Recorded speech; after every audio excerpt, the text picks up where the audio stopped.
Hey everybody, it's your girl Tina. Welcome back to the channel. All right, I know you all, I was supposed to come in on last Friday and finalize our fresh fruit Friday for 2022. But life happens, things was going on, and I just did not get a chance to record the video. However, I'm here now, right? So I want to start this video off first by thanking Crafty Lisa 356. She jumped out and played with me when I first kicked this hashtag off, which was at the beginning of July, and she posted her project over on Instagram. So Lisa, I want to thank you for coming out playing with me. And before I did this video today, you all, I said let me check both hashtags on YouTube and Instagram to see if anybody else had came along. And sure enough, I found a video from Bible Scraps, and I also found a video from Mo Creations. So I want to say thank you to Felicia and thank you to Melissa for coming out and playing with me during the Fresh Fruit Friday. Can somebody tell him thank you? Let's dive in. These are my last two projects, you all, for the Fresh Fruit Friday. Now, I did not pull out everything I used because I did a video showing all of the supplies that I have that pertains to fruit that's in my stash. All right, so I'm not going to show everything. I'm just going to show a few things that I think you might want to know, because it's like the major part of the project. All right, so let's get into it. The first thing is I made another denim soft covered journal. Went into my closet and I had this denim jacket, been hanging in there for years. I'm not gonna wear it. I haven't worn it. I decided I'm finna cut you up and I'm gonna make a another denim journal. If you all remember my journal that I made for Junk Journal July, it was more on the lighter shades of denim. It was more citrus, had bright colors in it, right? But the background of it was a light blue. So I wanted to do a true denim color journal, and so I pulled that jacket out and I cut my piece of fabric. Now I want to show you all one of my favorite fabrics in my vault, because I went into the vault for this project, and it's this quilted strawberry fabric. When I say I love this, when I say I'm obsessed with this fabric, I've had it for about a year or two. I found this at Goodwill, and I think I paid 50 cents for it, and it's a whole lot of it. This is just a remnant that I cut off, but it was a nice piece of this fabric, and I can remember screaming in Goodwill when I ran across this fabric. So this is the fabric that I use. I cut up pieces of it, shredded them. I took it apart because this, like I said, is a quilted fabric. So you got a printed fabric on this side, you got a printed fabric on this side, and then you have the batting in between. So what I did was I cut remnants of it, pieces of it, and I took it apart. I took it and separated it from the two fabrics and the batting. Okay, and this is what I came up with. I love the imperfection of this journal. I just love it. Everything about it. It turned out just how I imagined it. I like the ruggedness, the threads everywhere, the fabric that's shredded and tore on the edges. I love that effect. For this right here, this is a strawberry, and I use that dye from Concord and Ninth. I will show you all that. This dye right here from Concord and Ninth, and I die cut using one of the sides of the fabric and made that strawberry.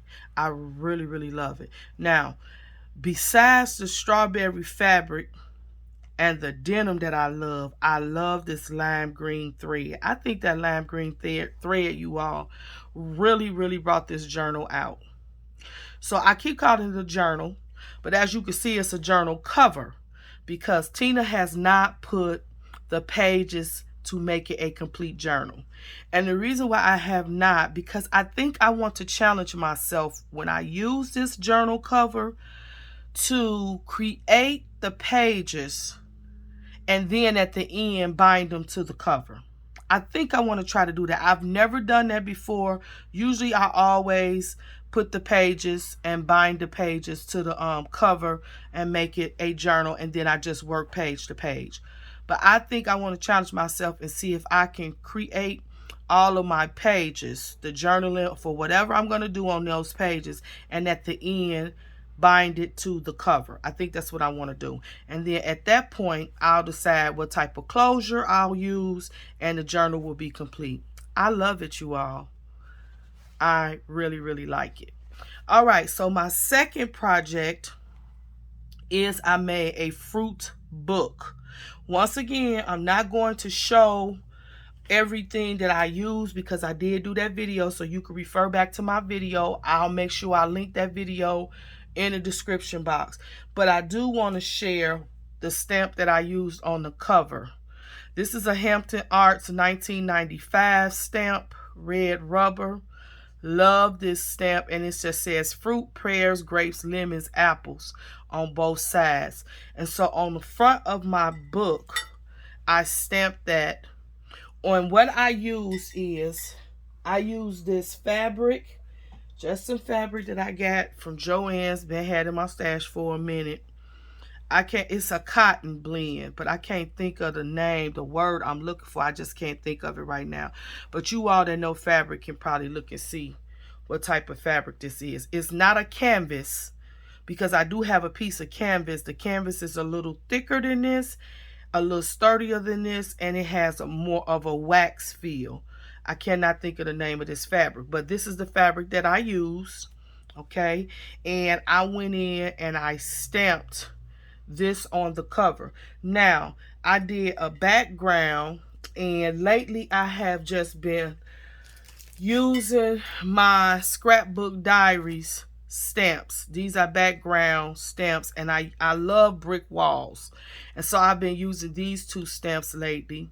And this is the stamp right here that I use. Let me take it out. This is the stamp that I use right here to make that brick wall on the fabric. So I did that first. No, I stamped with this fruit stamp, and then I went around and filled out the rest of the fabric with that brick stamp. I love it. Here's a family recipe stamp that's just in my stash. It's a wood block stamp as well. I use that. And then I just use different fabric. And here, back here in the back, I just stamped different fruits. And this stamp set is the stamp set that I've been using throughout the hashtag Fresh Fruit Friday. All this month I've been using these. So those will be linked in the description box if you're looking for these here stamps right there. And then I just did Inspired by Life, One of a Kind, Art Created by, and then I'll probably just sign my name. So after I did all my stamping, I went around on my sewing machine and I did a zigzag stitch, and you will see this stitch all through the book. All right, let's open up. Again, this is just a fruit book. I love fruit, you all, so I can look at fruit any kind of way. And so I came, got this idea laying in my bed. I said, I'm gonna make a fruit book. All right, so I used that same brick stamp, did the background. Now for my pages, I use a different linen type fabric.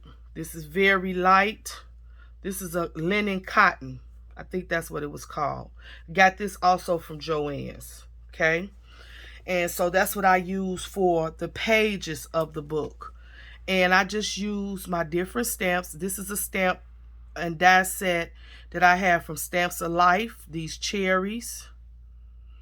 Okay, and you all have seen the stamp set that I have that have the different names of the different fruit. I just love those.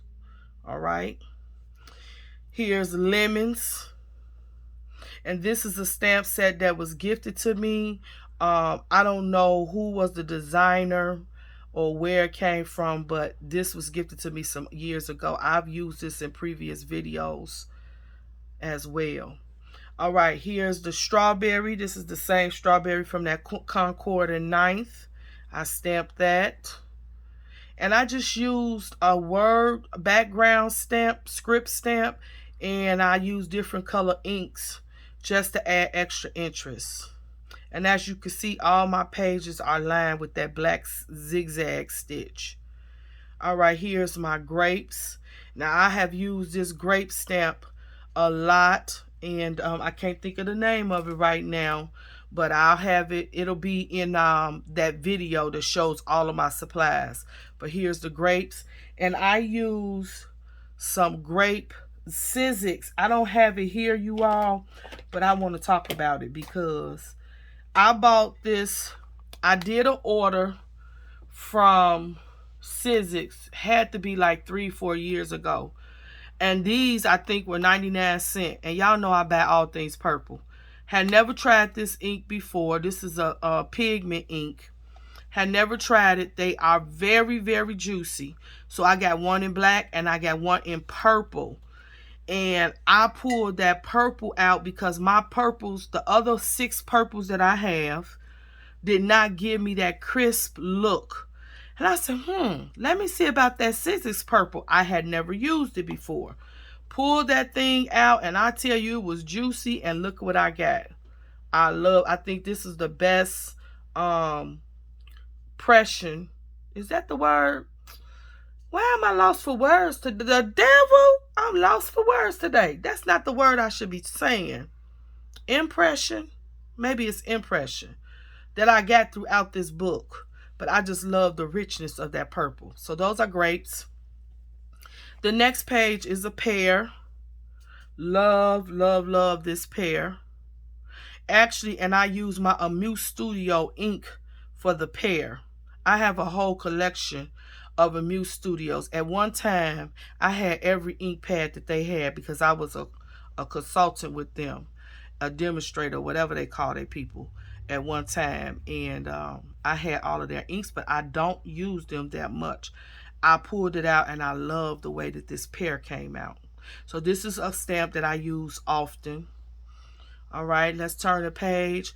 And then these are oranges. Again, this is a silicone stamp that was gifted to me with that lemon stamp. And I really like the way that it turned out. This is a Muse Studio ink. No, I take that back. This is not a Muse Studio ink. This is close to my heart ink for the orange. That was close to my heart ink. So you all, I got a variety of inks. I do. All right, and then here's the apple. And y'all could see I did apples a couple of times, and I always choose green because I love Granny Smith apples. That is my apple of choice.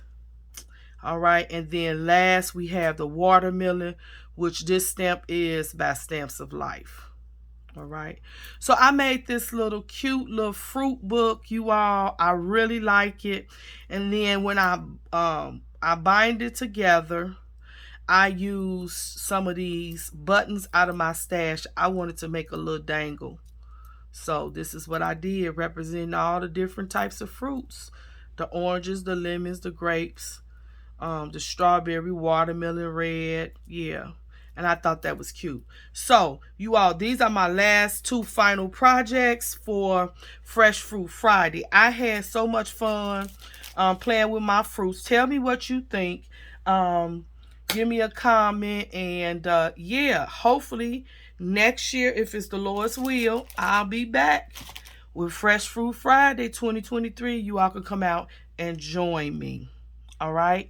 I know it's a whole lot of fruits out here, products that I probably have not even tapped into. I love strawberries, so I'll be looking for strawberries and things like that. So if you all come across some things, some fruit products that you see out there, just hit your girl up and let me know where it is, and let me take a look to see if it's something that I would want to have in my fruit vault, because these things be in my vault.